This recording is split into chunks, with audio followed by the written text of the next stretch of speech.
Okay. Good morning, dear friends. Now, today we will discuss next part of Unit 5 thermodynamics. Next part, which is the Carnot heat engine, or which also known as Carnot cycle. Which is also known as Carnot cycle. Okay. Now, मागील lecture मध्ये, that means in previous lecture we discussed about the second law of thermodynamics. Okay. Now the few statements or important statements of second law of thermodynamics. आणि finalise त्यामध्ये काय आहे हे आपल्याला बघितलं. That means in case of second law of thermodynamics सगळ्यात महत्वाची गोष्ट आहे की त्यांनी हे सांगितलं heat always flow from hot body to cold body. In case of energy related with potential, energy always flow from high potential to low potential. Okay, that means work can be completely converted into heat, but heat cannot be completely converted into work without leaving a permanent changes in the system. Okay, or surrounding. म्हणजे थोडक्यात काय सांगितलं बघा की work जे आहे ते हे टोटल वर्क आहे ही हीट मध्ये कन्वर्ट होईल, पण हीटचं जे आहे ती टोटल वर्क मध्ये कन्वर्ट होणार नाही. मग आपण एक्सटर्नल इंजिन वगैरे काहीच त्याला जोडायचं नाही, ही एक कंडिशन मात्र आहे. फॉर एक्झाम्पल तुम्हाला मी म्हटलं होतं की आपण घरी नळामध्ये आपल्याला जस्ट वरच्या टाकीमध्ये आहे, गच्चीवर टाकी ठेवलेली आपण टेरिसवर आपल्या, आणि तिथून आपण खाली पाईपलाईन केली, कॉक ऑन केला आणि पाणी येते. आपण त्याला काही एक्सटर्नल इंजिन जोडलेलं आहे का? म्हणजे त्याला आपण काही पंप वगैरे बटन दाबतो तेव्हा ते पाणी खाली येतं असं होतं का? नाही. ते पाणी फक्त आपण जस्ट कॉक ऑन करायची वेळ आहे, पाणी ते खाली येईल, त्या टाकीमधलं पाणी खाली येईल. दॅट मीन्स काय होतं, हा फ्लो जो आहे हा हाय पोटेन्शियल टू लो पोटेन्शियल, हा नॅचरल प्रोसेसचा फ्लो आहे. ओके, पण हेच जे खाली बकेटमध्ये असलेलं पाणी ते ऑटोमॅटिक वरती जाईल का? नाही जात. म्हणजे जे आहे low potential to high potential हे जी डायरेक्शन आहे ही डायरेक्शन कशी आहे? ब्रेक आहे. नॅचरल प्रोसेसमध्ये असं होत नाही.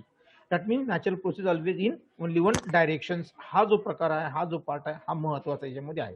ओके, चला त्याच्यानंतर त्या स्टेटमेंट्स काही स्टेटमेंट्स आपण घेतल्या. फॉर एक्झाम्पल केल्विन प्लँकची स्टेटमेंट घेतली आपण की it is impossible to construct an engine which operating in आता बघा काय म्हटलं, एका कम्प्लीट सायकलमध्ये ऑपरेट होत आहे ते इंजिन, पण हे असं इंजिन कोणतं काय करतंय?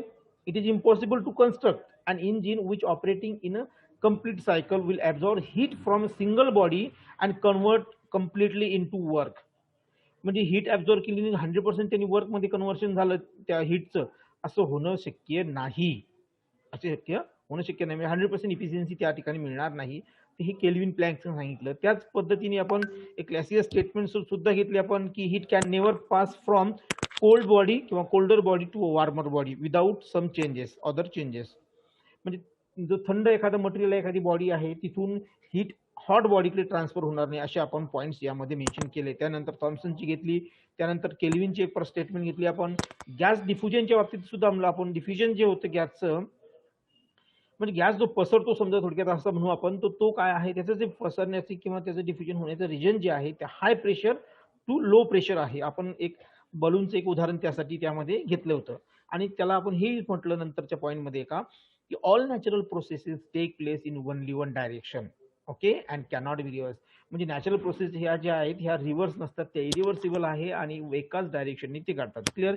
इथपर्यंत आपण काल स्टडी केलं. Okay, now next part and most important part, Carnot heat engine or which is also known as Carnot cycle.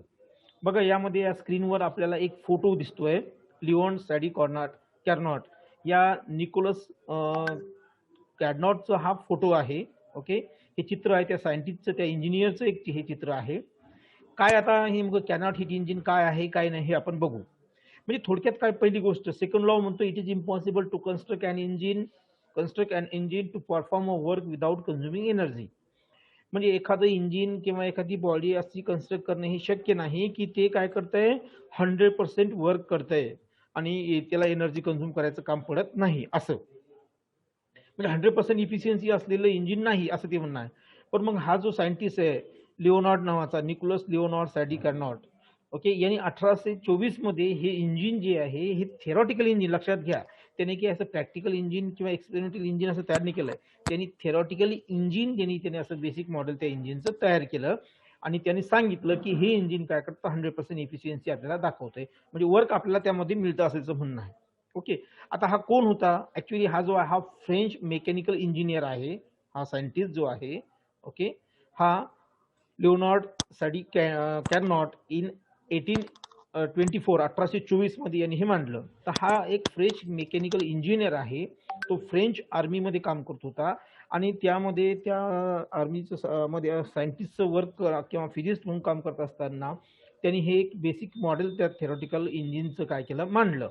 आणि म्हणूनच आपण त्याला त्या थर्मोडायनिकशी रिलेटेड हा पार्ट आहे, थर्मोडायनिकचा तो बेसिक पार्ट त्यांनी कन्स्ट्रक्ट केला, म्हणून त्याला काय म्हटलं, फादर ऑफ थर्मोडायनेमिक्स असं सुद्धा त्याला संबोधतात. ठीक आहे. तर हे त्याचं चित्र वगैरे आपल्याला माहीत असो म्हणून आपण मुद्दाम यामध्ये दाखवलेलं. आणि ही त्याची कॅरनॉट जो नाव आहे त्या सायंटिस्टचं नाव आहे, त्याचं नाव पूर्ण हे न्यूक्लियस लिओनार्ड सॅडी कॅरनॉट. तर हे त्याचं नाव आहे. त्याच्या नावावरून ते इंजिनला नाव दिलं. ते इंजिन आहे ते ऑपरेशन जे आहे त्या इंजिनचं प्रोसेस जी आहे ती एक सायक्लिक प्रोसेस आहे, म्हणून ते इंजिनला कॅरनॉट हिट इंजिन म्हटलं किंवा त्या ज्या प्रोसेसला त्याला कॅरनॉट सायकल म्हटलं. ओके, ठीक आहे. आता बघू आपण काय येतं. ओके, आता या इंजिन, आता याच्यावर आपल्याला प्रश्न असतो, यावरती आपल्याला यामध्ये प्रश्न विचारलेला आहे. Expression of work done and efficiency of Carnot heat engine या फॉर्ममध्ये. Give the expression for the work done of Carnot heat engine. इफिशियन्सीचा पॉईंट करायचे त्यात विचारणार नाही, वर्क डन पर्यंतच. कधी कधी इफिशियन्सीचा पॉईंट त्यात विचारतील. ठीक आहे, तर ते आपण बघूच. पण बेसिक काय आहे त्याच्या इंजिनमध्ये, त्यांनी जे बेसिक थेरॉटिकल मॉडेल मांडलं त्यामध्ये काय काय आहे ह्या गोष्टी आपण आज लक्षात घेऊ. Okay, now this cannot heat engine operate in between 2 different temperatures. Okay, म्हणजे हे जे इंजिन आहे हे 2 वेगवेगळ्या टेम्परेचरवर परफॉर्म होतं. 2 टेम्परेचरवर हे इंजिन परफॉर्म करेल. आणि याचं ऑपरेशन जे असतं हे ऑपरेशन ह्या 2 डिफरंट टेम्परेचरमध्ये सिरीज वाईज घडतं.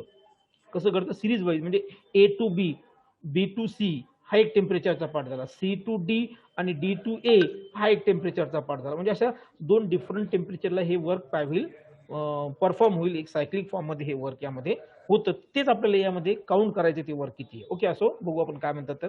Okay, this engine operate in between 2 different temperatures can perform series operations between these 2 temperatures so that at the end of this operation the system can retain in its initial state. That's why this is known as a cycle. Okay, ते original state मध्ये तिथे आलं म्हणजे ती cycle perform झाली पूर्ण.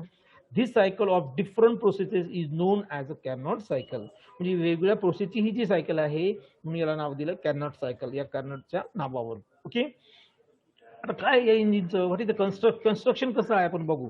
तर हे इंजिन 3 मेन पार्टनी बनलेलं आहे. लक्षात द्या, हे इंजिन 3 मेन पार्टनी बनलेलं आहे. 3 मेन पार्ट कोणते. पहिले आहे सोर्स ऑफ हीट, त्याला हॉट रिझर्व्हर म्हटलं आपण. ओके, म्हणजे सोर्स एक हॉट जे आहे जिथून हीट प्रोव्हाइड होईल ती म्हणजे हॉट बॉडी असलेलं, आणि त्याचं टेम्परेचर समजा कन्सिडर करा T2. तर हा एक पहिला पार्ट. ओके, दुसरा पार्ट कोणता आहे, कोल्ड रिझर्व्हर किंवा सिंक म्हटलं आपण त्याला. म्हणजे कोल्ड बॉडी आहे ज्याचं टेम्परेचर हे T1 पाहिजे. तिथं T2 झालंय चुकून, तिथं काय पाहिजे, या ठिकाणी T1 असायला पाहिजे. ओके, आणि त्याच्यानंतर तिसरा जो पार्ट आहे तो वर्किंग सिस्टीमचा पार्ट आहे. तो काय आहे, वर्किंग सिस्टीमचा. आता इथं बघा डायग्राम सगळ्यांच्या स्क्रीनवर दिसत आहे. या ठिकाणी आपण यामध्ये 3 पार्ट दिले. हा एक पार्ट येतो त्या ठिकाणी TH level, that means temperature in a hot source किंवा हॉट बॉडीचं टेम्परेचर आहे. आणि या साईडनी ब्ल्यू कलर मध्ये आपण TC लिहिलेलं आहे. ते TC म्हणजे टेम्परेचर इन कोल्ड टेम्परेचर आहे. बरोबर आहे, टेम्परेचर हे कोल्ड बॉडीचं. TC म्हणजे कोल्ड बॉडीचं टेम्परेचर आणि TH म्हणजे हॉट बॉडीचं टेम्परेचर. आणि या ठिकाणी QG he amount of heat energy आहे, अमाऊंट ऑफ हीट एनर्जी. आणि मधलं जे पार्ट दिसतो आपल्याला हा वर्किंग सिस्टीमचा पार्ट आहे. हा काय आहे, वर्किंग सिस्टीमचा पार्ट यामध्ये आहे. म्हणजे टोटल हे या इंजिनमध्ये हे 3 पार्ट जे आहेत, या 3 पार्ट विषयी ही माहिती आपल्याला यामध्ये दिलेली आहे. क्लिअर. ओके, चला नेक्स्ट पार्ट पुढचा बघू आपण आता. म्हणजे आता आपल्याला एक बेसिक कळालं की हे इंजिन जे आहे हे 3 मेन पार्टने बनलेलं आहे. त्यामध्ये एक सोर्स आहे हीटचा, एक कोल्ड बॉडी आहे की जी हीट ॲब्झॉर्व करेल, आणि एक वर्किंग सिस्टीम आहे, एक सबस्टन्स आहे. त्याच्यानंतर हे 2 टेम्परेचरमध्ये हे सिस्टीम वर्क करते आणि वेगळ्या प्रोसेस या सिस्टीममध्ये घडतात. फायनली ही सिस्टीम जी आहे, हे प्रोसेस जी आहे ही ओरिजिनल स्टेटमध्ये येते. ओरिजिनल म्हणजे इनिशियल स्टेटमध्ये परत येते, म्हणून याला सायकल म्हटलं. एवढ्या गोष्टी आम्हाला कळाल्या.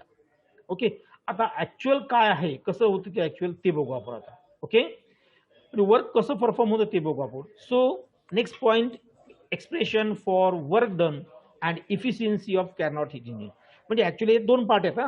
एक्सप्रेशन किंवा derive equation for work done of Carnot heat engine असा एक पार्ट असू शकतो. आणि दुसरा पार्ट यामध्ये expression for the efficiency of Carnot heat engine किंवा derive an equation for efficiency of Carnot heat engine. म्हणजे आम्हाला काय करायचं आहे आता या ठिकाणी एक इक्वेशन डिराईव्ह करायचं किंवा एक इक्वेशन आपल्याला बघायचं, एक्सप्रेशन बघायचं की ज्यामध्ये वर्क डन होतं आणि ते कशामध्ये, ते कॅनॉटच्या हीट इंजिनमध्ये वर्क, कॅनॉटच्या हीट इंजिनमध्ये काय वर्क होतं ते बघायचं. Okay, so question on this topic as give the expression or derivation or derive an equation for work done of Carnot heat engine, असा यामध्ये 4 मार्काचा प्रश्न विचारलेला आहे. आता हा जरी आपल्याला वाटताना खूप मोठं दिसत असेल किंवा वाटत असेल की अरे बापरे, मग हे तर वेगवेगळ्या स्टेपमध्ये आपल्याला 4 स्टेपमध्ये या ठिकाणी लिहावं लागेल, इथे दिसतंय आपल्याला खाली 4 स्टेप. पण एक लक्षात घ्या, ज्याला 2 स्टेप आल्या त्याला उर्वरित 2 स्टेप सुद्धा सहज लिहिता येतात. मग आता ते कसं आहे का आहे आपण ते एकदा बघू. In Carnot heat engine, 1 mole of an ideal gas is enclosed in a cylinder which is fitted with weightless, frictionless movable piston.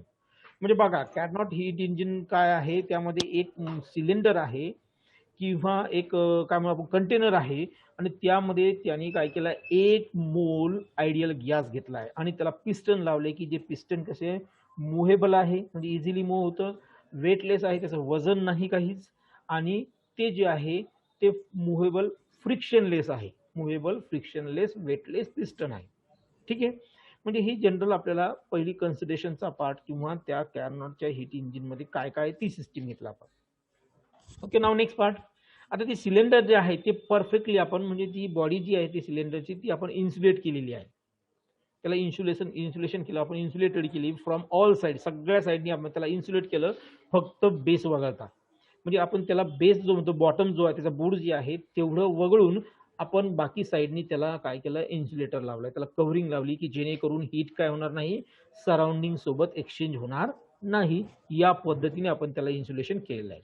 Okay, the cannot heat engine operate in 4 reversible steps as, बघा लक्षात घ्या, cannot heat engine जे हे 4 reversible स्टेपमध्ये घडतं, लक्षात घ्या, अत्यंत महत्त्वाचा पार्ट आहे हा. रिव्हर्सिबल स्टेपमधलं वर्क आपल्याला डिटर्माइन करायचं आहे. तर हे इंजिन जे वर्क करते हे 4 रिव्हर्सिबल स्टेपमध्ये वर्क करते, ते कोणकोणत्या स्टेप्स आहे आपण ते बघू.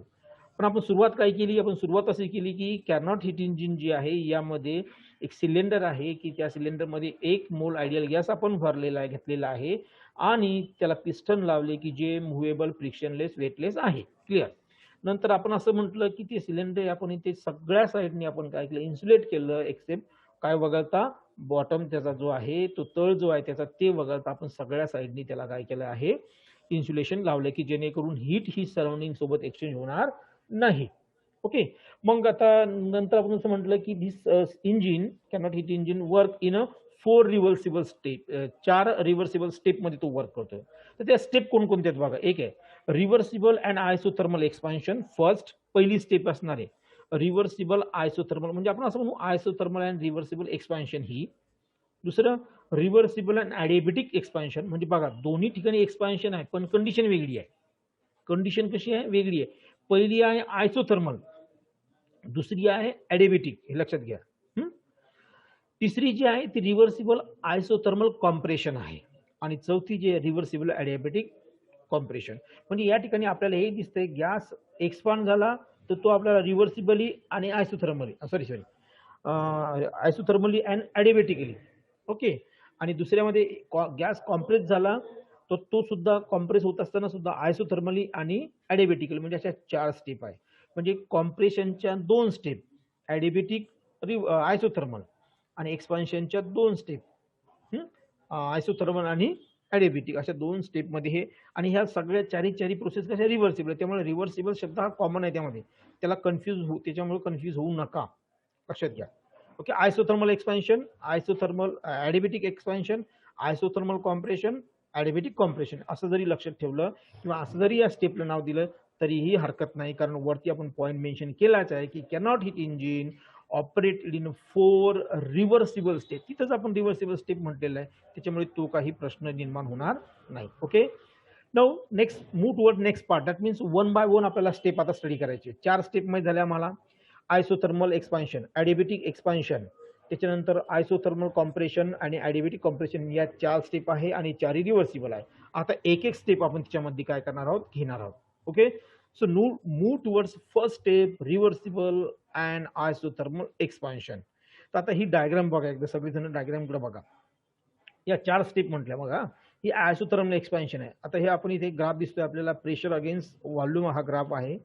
ज्या वेळेस आयसोथर्मल प्रोसेस आहे त्यावेळेस काय होतं बघा, व्हॉल्यूम जो आहे तो व्हॉल्यूम इन्क्रीज होत आहे, प्रेशर रिलीज होत आहे, म्हणजे प्रेशर कमी होत राहील. प्रेशर डिक्रीजेस, व्हॉल्यूम इन्क्रीजेस दिसतं आपल्याला ब्ल्यू कलर मध्ये. आता या रेड कलर मध्ये काय होतं पहा, एक्सपान्शनच आहे इथे सुद्धा, या ठिकाणी सुद्धा तसंच होईल. प्रेशर जे आहे ते डिक्रीज होईल आणि गॅस काय होईल, एक्सपान्शन, कारण एक्सपान्शन आहे.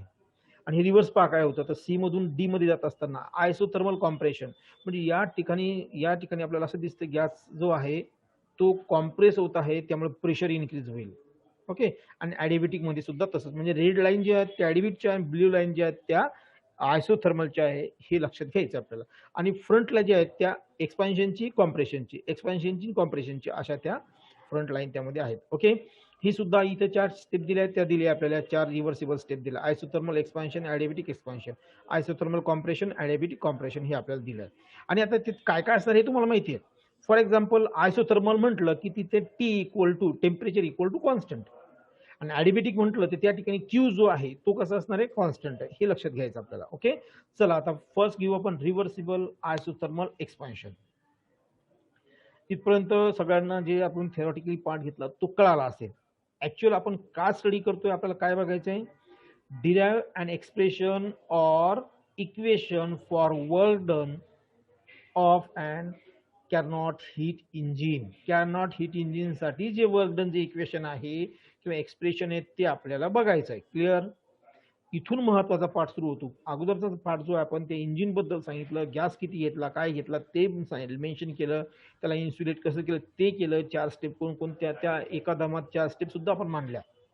आता एक एक स्टेप आपल्याला काय करायची, एक्सप्लेन करायची. Okay. So which is the first step, isothermal expansion. No doubt all 4 step are reversible. So reversible and isothermal expansion.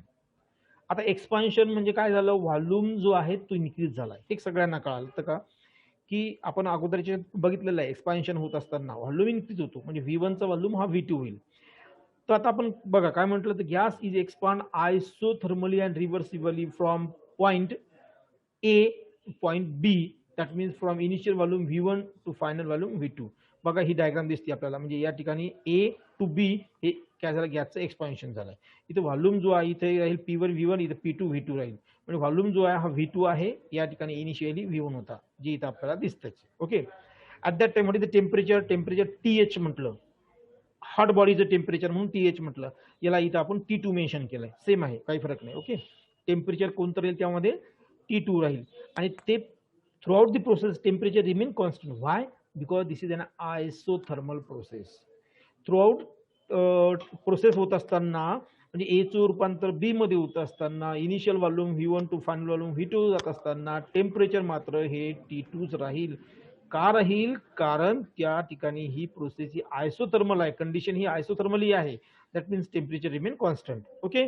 Then what happen at that case, काय होईल त्या केसमध्ये, गॅस एक्सपांड कसं झालं, on the absorption of heat Q2 from the hot रिझर्वर.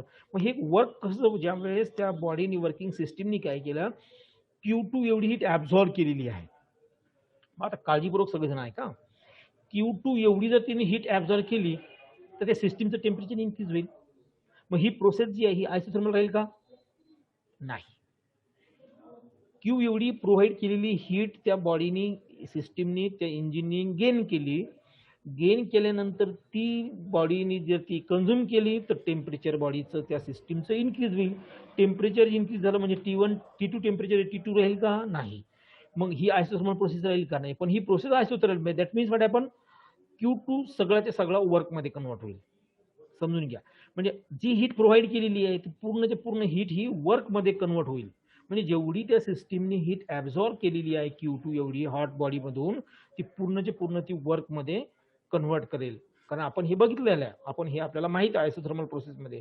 Then what is equation, वर्कचं equation काय येईल मग, Q2 equal to minus W1.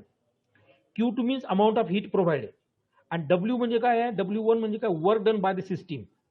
Minus sign indicate that work done. Minus sign काय सांगतो, वर्क कोणी केलंय, सिस्टीमने केलं, that's why minus sign. Again surrounding, on surrounding. सराउंडिंगवर सिस्टीमनी वर्क केलं म्हणून ती मायनस आहे, आणि ते वर्क सिस्टीमनी सुरुवातीला केलं म्हणून आपण त्याला W1 म्हटलं. ॲट दॅट टाइम Q2 एवढी हीट ॲब्झॉर्ब केलेली आहे, ती पूर्णचे पूर्ण वर्कमध्ये कन्वर्ट झाली. But again you know that, पण आपल्याला एक माहिती आहे की अशा वेळेचं जे वर्क असतं तर W equal to P into DV, म्हणजे pressure volume type of work आपण घेतोय, आपल्याला माहित आहे. ओके, मग आता आपल्याला हेही माहिती आहे की हा जो पार्ट आहे स्मॉल डिफरन्स येतो, DV हा स्मॉल चेंज आहे. So it get convert into big change, that means total change V1 to V2 हा फायनल चेंज आपण पाहू. सो इंटिग्रेटिंग दिस इक्वेशन, ते इक्वेशन जे त्याला इंटिग्रेट करायचं आपल्याला, आणि इंटिग्रेट करताना लिमिट आपल्याला आपल्याकडे आहे की व्हॉल्यूम जो आहे तो V1 पासून V2 पर्यंतचा आहे व्हॉल्यूम.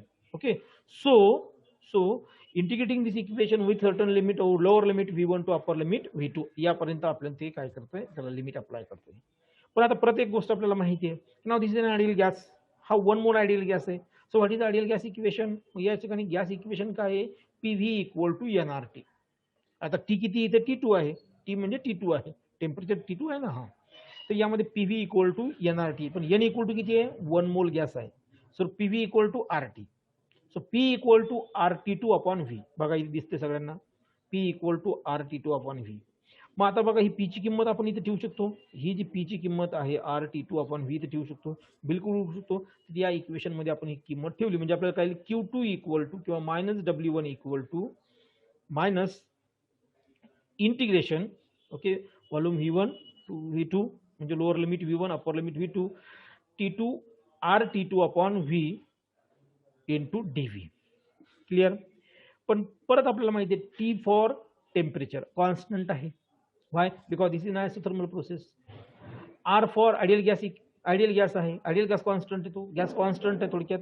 8.31 ही त्याची व्हॅल्यू आहे, कॉन्स्टंट आहे. चला त्या इंटिग्रेशन साईनच्या त्याला बाहेर घ्या, बघा घेतला आपण बाहेर त्याला. ओके, सो आता करायला integration lower limit V1 upper limit V2 1/V into DV असं म्हणा, किंवा DV/V असं आलं.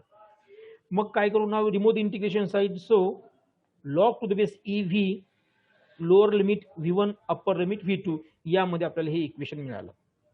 मग first put up the upper limit म्हणून काय, log to the base E V2 minus log to the base E V1, upper limit सुरुवातीला, lower limit त्यामधून सबस्ट्रॅक्ट करायचं, म्हणजे हे इक्वेशन मिळेल. हे बाकी जे आहे Q2 equal to minus W1 equal to minus RT2 हे कॉमन म्हणजे ॲज इट इज देत चालायचं. पण परत आपल्याला माहिती आहे log of X upon log of X minus log of Y equal to log of X by Y. आता हे तुम्हाला यासाठी मी या ठिकाणी सांगितलं, म्हणजे आपल्याला माहिती आहे, आपण घेतलेलं आहे ते. हा जो हे जे इक्वेशन कसं आलं, यावरून हे इक्वेशन यामध्ये कसं कन्वर्ट झालं, तर आपल्याला हे माहित आहे की log of X minus log of Y equal to log of X by Y. Okay, तेच एकीने बघा इथं लॉग ऑफ X ची जागी काय V2 आहे, इथे Y ची जागी काय V1 आहे, म्हणजे काय आलं minus RT2 log to the base E V2 upon V1. हे झालं आपल्याला इक्वेशन मिळालं, वर्क डनचं इक्वेशन आपल्याला यामध्ये हे मिळालं आहे. आणि हे इक्वेशन वर्क डनचं केव्हा मिळालं, ओके, हे इक्वेशन आपल्याला वर्क डनचं जे मिळालेले आहे ते कशा याच्यामध्ये मिळालं, कोणत्या आयसोथर्मल रिव्हर्सिबल कंडिशन मध्ये आपल्याला ते इक्वेशन मिळालं. ओके, याला नोट डाऊन करा, याला केलं नंबर 1 इक्वेशन आपण. आता थोडंसं फास्ट घेऊ, आपल्याकडे यामध्ये बंद होण्यासाठी 10 मिनिटं बाकी आहे, थोडं फास्ट घेऊ. आणि इथे दिसतंय आपल्याला बघा गॅस एक्सपांड झालाय, ए मधून बी मध्ये चालला ना गॅस, काय झाला एक्सपांड झाला आपल्याला दिसतोय. म्हणजे हा व्हॉल्यूम जो आहे हा V1 होता, आता जो हा व्हॉल्यूम जो आहे हा किती आहे V2 आहे. ओके, आणि याला Q एवढी हीट प्रोव्हाइड केलेली आपण इथे किती केली, Q2 एवढी हीट त्याला प्रोव्हाइड केली. ओके, चलो मूव टुवर्ड्स नेक्स्ट पार्ट. आता पुढच्या पार्टकडे आपण ओळू. म्हणजे आता एक प्रोसेसचं वर्क आम्हाला मिळालं, यामध्ये 4 प्रोसेस घडतात, आपल्याला 4 प्रोसेसचं वर्क काढावं लागेल. या ठिकाणी आम्हाला काय मिळालं, एका प्रोसेसचं वर्क आपल्याला मिळालं, आयसोथर्मल एक्सपान्शनचं वर्क मिळालं आपल्याला की Q2 किंवा minus W1 equal to minus RT2 into log to the base E V2 upon V1. Okay, now next process आहे रिव्हर्सिबल ॲडिबॅटिक एक्सपान्शन. बघा इथं डायग्राम मध्ये दाखवते बघा, ॲडिबॅटिक एक्सपान्शन, हे ॲडिबॅटिक म्हणजे B टू C. मग आता तेच म्हणू आपण त्यामध्ये. बघा, gas is subjected, that means expand to isothermally. हां, आता अरे आपण 3 वर गेलो, हां sorry, gas expand adiabatically reversibly from point B to point C. B मधून पॉइंट सी कडे गेलाय आणि एक्सपांड झालाय. गॅस कॉम्प्रेस झाला नाही, गॅस काय झाला एक्सपांड झालेला आहे. फक्त कंडिशन कोणती आहे ॲडिएबॅटिक मध्ये, म्हणजे आपण जे क्यू प्रोव्हाइड केला होता पहिल्या ह्याच्यामध्ये तो आता क्यू प्रोव्हाइड केलेला नाही, पण तरी सुद्धा गॅसने वर्क केलं. मग ते वर्क कसं केलं त्यांनी इंटरनल एनर्जी खर्च करून वर्क केलेलं आहे. ओके, मग त्यावेळेस इनिशियल व्हॉल्यूम होता V1, म्हणजे हा व्हॉल्यूम V2 आहे, तो व्हॉल्यूम कशामध्ये कन्वर्ट झाला होता V3 मध्ये. ओके, म्हणजे V1 चा V2 आला होता आयसोथर्मल एक्सपान्शन मध्ये. आता ॲडिबॅटिक एक्सपान्शन मध्ये V2 चा V3 मध्ये व्हॉल्यूम दिलेला आहे आणि टेम्परेचर इथे मात्र आता टेम्परेचर T2 होतं, आता ते ॲडिबॅटिक मध्ये आल्यामुळे काय झालं ते T2 टेम्परेचर झालं, T1 झालं, म्हणजे टेम्परेचर चेंज झाला T1 टू T2. ओके, मग अशा वेळेस वर्क डन इक्वल टू काय येईल minus W equal to minus D into U. Sorry, म्हणजे डी यू म्हणू आपण. U stand for internal energy, D U stand for change in internal energy. Change in internal energy. So what is the value of D U? D यूची value काय आहे? पण आपल्याला एक सगळ्यांना एक डेफिनेशन माहिती आहे, molar heat capacity at constant व्हॉल्यूमची. तर काय त्याची equation? Molar heat capacity of constant volume is nothing but it is a ratio of, हा एक रेशो आहे, ratio of change in internal energy with the change in temperature. Change in internal energy आणि change in टेम्परेचरचा हा ratio आहे. म्हणजे एकंदरीत मग डी यू इक्वल टू काय येईल बघा. डी यू या ठिकाणी एक डी यू इक्वल टू काय येईल, असं डी यू इक्वल टू काय येईल मग आता हे डी टी एने मल्टिप्लाय केलं म्हणजे असेल का पहा बरं. मग D U equal to C V into D T. Okay, हे इक्वेशन आपल्याला मिळेल. अरे म्हणजे ही डी यूची किंमत आहे. So put this value in this equation. Okay, that means minus W two equal to minus D U equal to C V into D T. C V is nothing but molar heat capacity at constant volume. Okay, now integrate this equation. हे इक्वेशनला आपण काय करू, integration apply करू. आता तुम्ही प्रत्येक वेळेस लक्षात घ्या असं कसं इंटिग्रेशन मध्येच काय आणतो आपण. आपल्याला एकदा छोट्या पार्टचं वर्क मिळालं तर आपले हे जे आहेत हे स्टेप जे आहेत, अशा किती स्टेप्स आहे, खूप साऱ्या स्टेप्स आहे. म्हणजे ते स्टेप किती घडले तर T1 टू T2 या टेम्परेचरच्या दरम्यान घडलेल्या स्टेप्स आहे पूर्ण. मग आपल्याला ते सगळं जोडावं लागेल की नाही, आणि मग टोटल वर्क निघेल. म्हणून आपण इंटिग्रेशन अप्लाय करतोय. So minus W two equal to minus equal to here integration lower temperature T2 तिकडे हायर गेलं T1 minus C into V. आता तुम्ही म्हणू शकता सर आपण खाली तर T2 लिहित असतो, T1 लिहितो, आणि अप्पर आपण काय लिहितो T2 लिहितो असतो. पण इथं असं का लिहिलं, काळजीपूर्वक इथे समजून घ्या. मी एकदा तो ग्राफकडे जातोय. बघा हा जो ग्राफ आहे यामध्ये लक्षात घ्या, यामध्ये हे जे टेम्परेचर पकडलं आपण या ठिकाणी हे T2 आहे, म्हणजे इथे जे टेम्परेचर आहे हे T2 आहे, पण हे बी मधून सी मध्ये चाललंय इथे टेम्परेचर T1 आहे. म्हणजे इनिशियलचं टेम्परेचर जे आहे ते तिचं T2 आहे आणि फायनलचं टेम्परेचर जे आहे ते आहे T1. अलग लक्षात. म्हणून फायनल T1 आहे, म्हणून आपण जो अपर लिमिट जो आहे तो T1 लिहिला आहे. क्लिअर. म्हणून अपर लिमिट आपण काय करतो यामध्ये T1 हा मेन्शन केलेला आहे अपर लिमिट. ओके, इथपर्यंत लक्षात आलं. म्हणून त्या ठिकाणी लिमिट लिहित असताना आपण ती कंडिशन त्यामध्ये त्याच्यात लिहिलेली आहे. चला पुढे बघू आपण आता हे इथे. ओके, हा म्हणून आता यामध्ये T2 खाली आला आणि T1 वरती आला. चला CV हा जो आहे हा molar heat capacity constant volume आहे.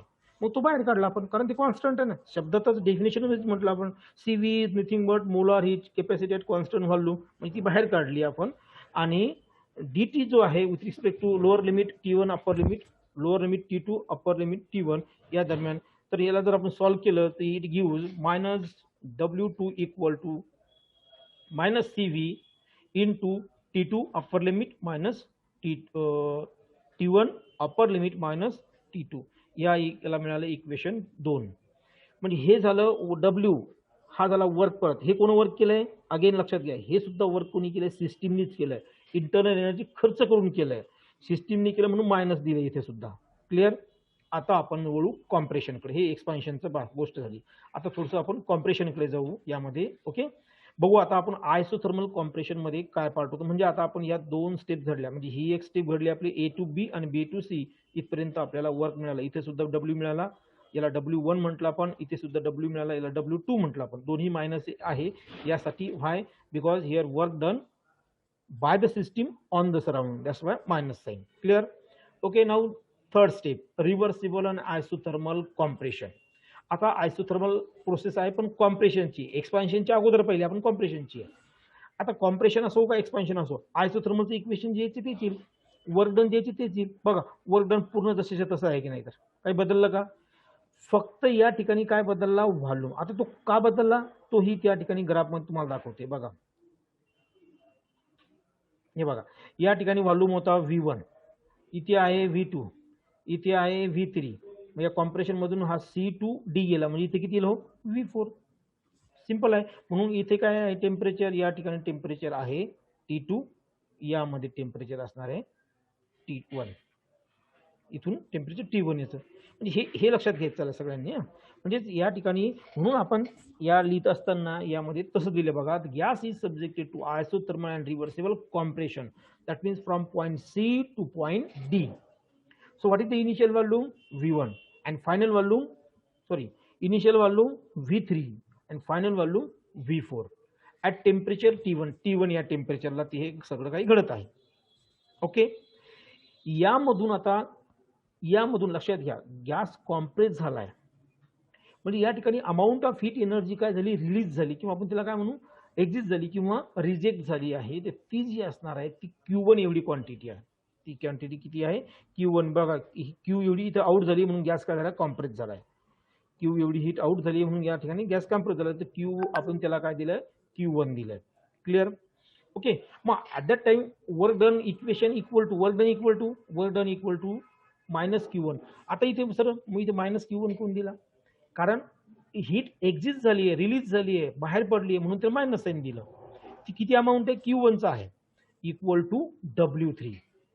आता इथे W3 मायनस काही दिला का, बिकॉज हिअर वर्क डन जे झालंय ते सिस्टीमवर झालंय, bye the surrounding. Work done by the surrounding on the system.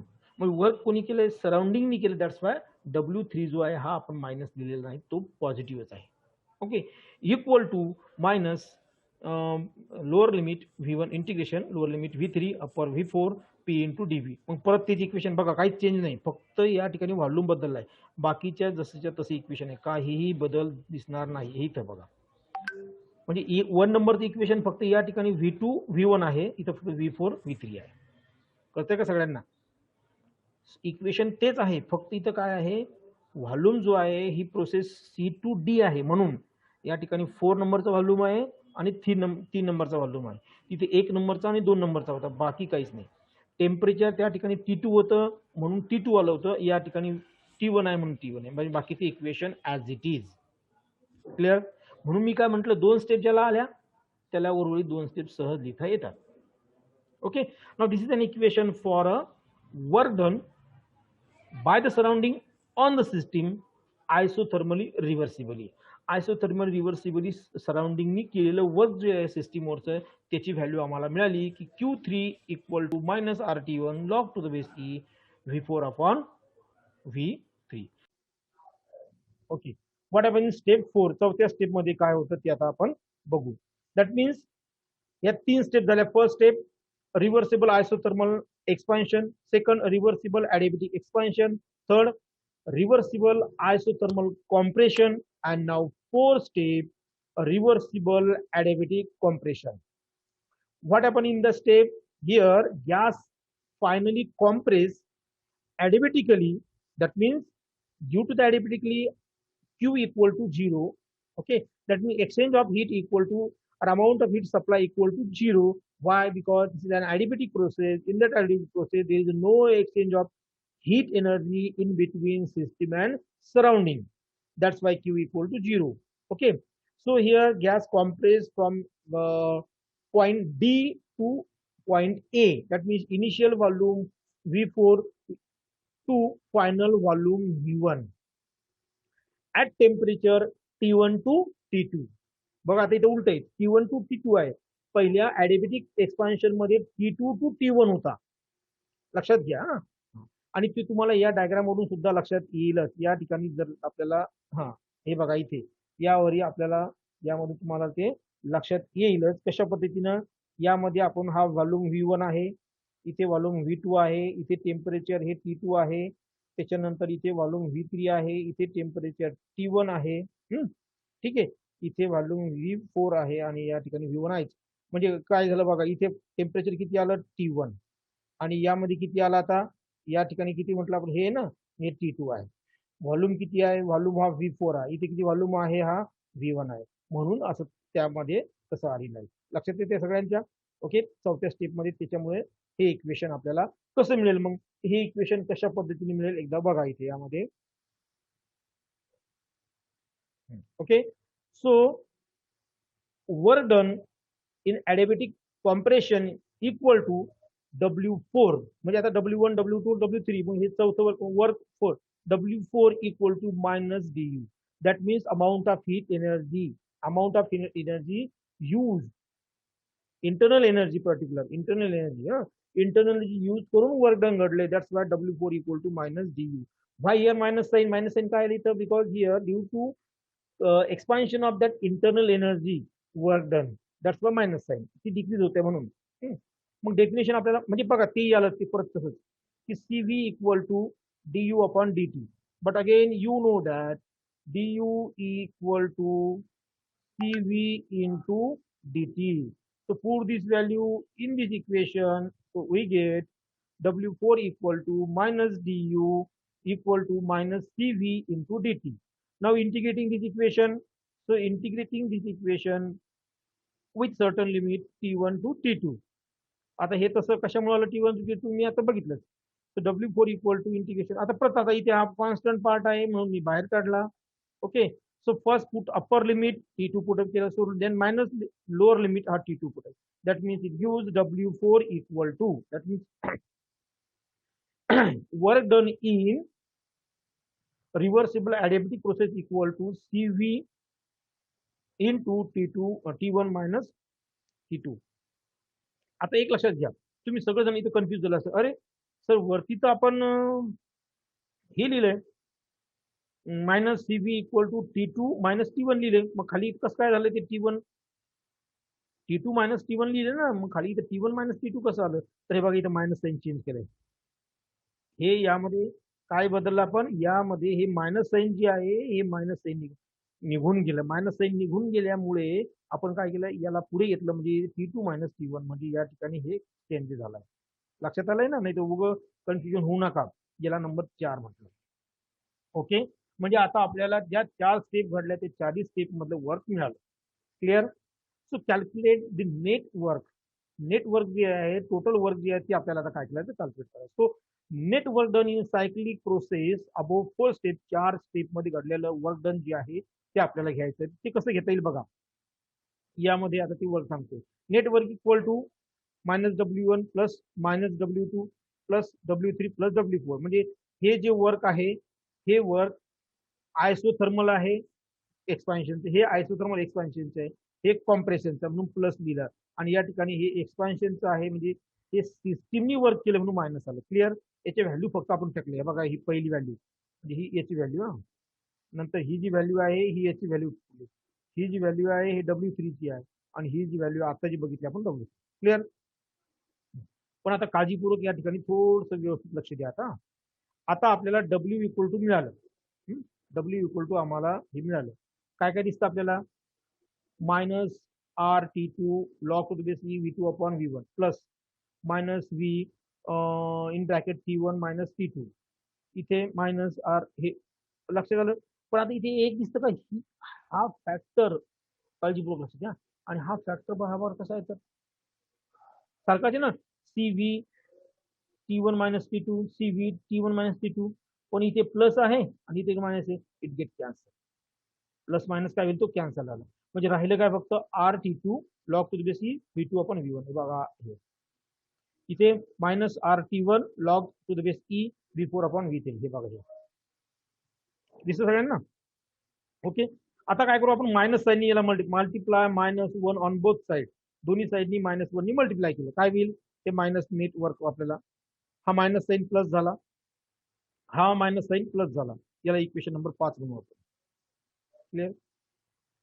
आता बघा, नाव आपल्याला माहिती, we know that for an adiabatic process, adiabatic process मध्ये आपल्याला एक माहिती आपण काढलेलं आहे व्हॅल्यू की T into V raised to the power gamma minus 1 equal to constant, हे आपल्याला माहिती आहे. आपण रिलेशन जे आहे व्हॉल्यूम अँड टेम्परेचरचं, derive an expression showing the relationship in between volume and temperature, यामध्ये आपण हे कॅल्क्युलेट केलेलं होतं आणि त्या ठिकाणी आपण ते कॉन्स्टंट सुद्धा लिहिलेलं होतं. मग आता काळजीपूर्वक बघा, असं जर असेल तर जो बीसी ग्राफ आहे,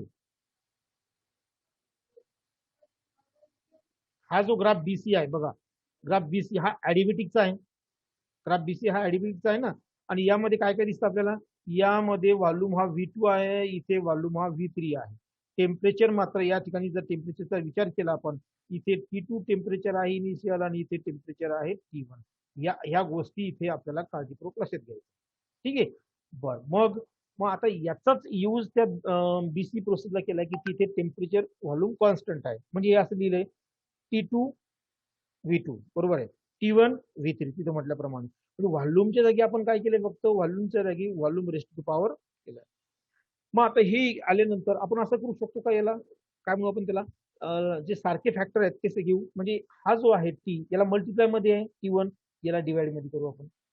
हा T2 याला मल्टिप्लाय मध्ये, T2 ला V2, हा V2 डिवाइड मध्ये आणू. म्हणजे बघा, T2 हा V1 याच्या खाली अपॉन V1, यार V3 upon V2, T2 upon T1 equal to, इक्वलचं साइन आहे,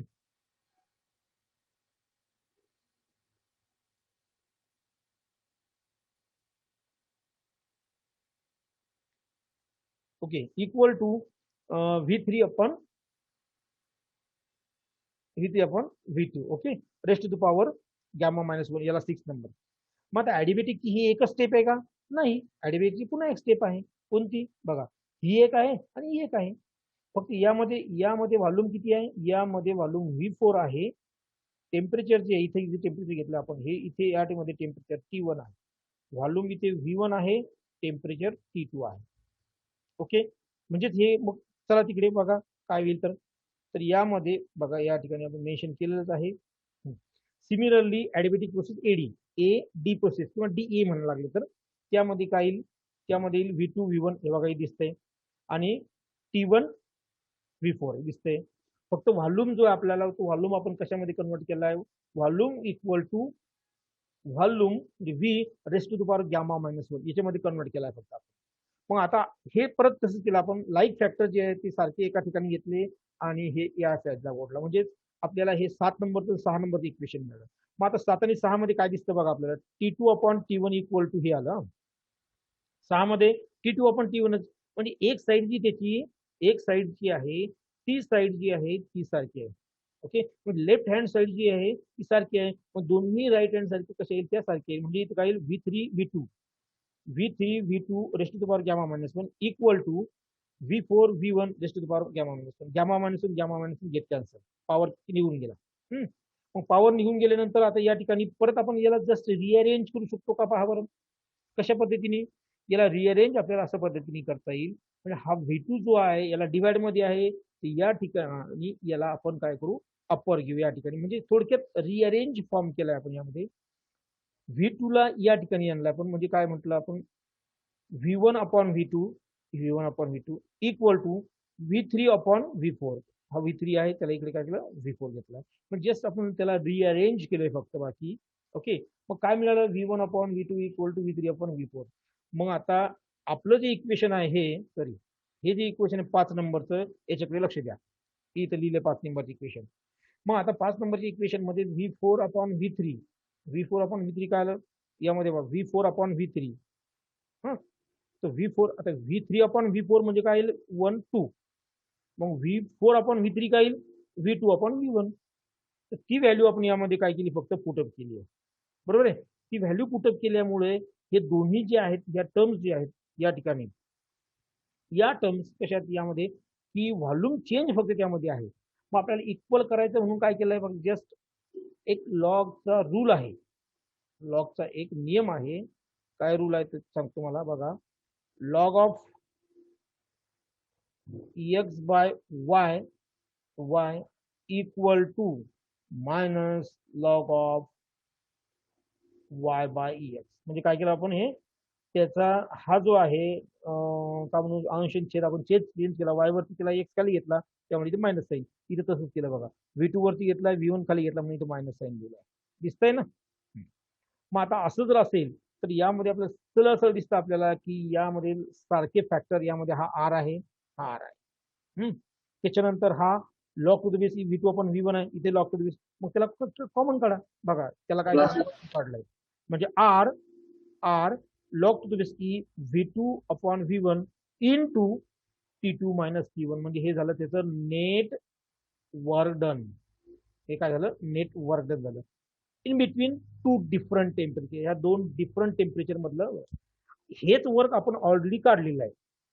बघा आपण लिहिलेलं आहे की आयसोथर्मल एक्सपान्शन मध्ये आपण अगदी सुरुवातीला या युनिटच्या आपण ते लिहिलं होतं, नेट वर इक्वल टू आर टी असं म्हटलं होतं फक्त तिथे आपण 2.303 log to the base 10 V2 आपण V1 असं दिलेलं आहे आपण. आता इथे log to the base E असल्यामुळे 2.303 आला नाही, तुम्हाला यायचं तर लिहू शकतो.